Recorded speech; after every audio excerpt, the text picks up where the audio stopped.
এক বিকেলে মহারাজ কৃষ্ণচন্দ্র বাগানে বসে দর্শন চর্চা করছিলেন। তিনি গোপালকে ডাকলেন এবং এক গভীর দার্শনিক প্রশ্ন করলেন।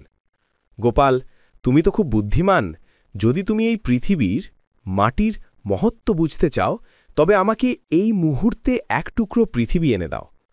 মহারাজ বোঝাতে চাইলেন মাটির গুরুত্ব বা জীবনের সারমর্ম, কিন্তু গোপাল ভাঁড় রাজার এই আদেশটিকে আক্ষরিক অর্থে নিলেন। গোপাল রাজাকে জিজ্ঞেস করলেন, মহারাজ, আপনি কি পুরো পৃথিবী চান, নাকি শুধু একটি নমুনা? রাজা হাসতে হাসতে বললেন, পুরোটা আনলে তো ভালোই হতো, তবে আপাতত একটি নমুনা এনে দাও। গোপাল সঙ্গে সঙ্গে বাগানের এক কোণ থেকে একতাল মাটি, অর্থাৎ এক টুকরো পৃথিবী হাতে করে নিয়ে এলেন এবং রাজার সামনে রাখলেন।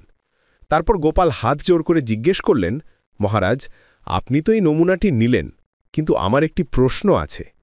রাজা কৌতূহলী হয়ে বললেন, কি প্রশ্ন? গোপাল বললেন, মহারাজ, আপনি পৃথিবীর এই নমুনাটি তো নিলেন, কিন্তু বাকি যে বিশাল পৃথিবীটা রয়ে গেল, সেইটার পরিবহন খরচ কে দেবে?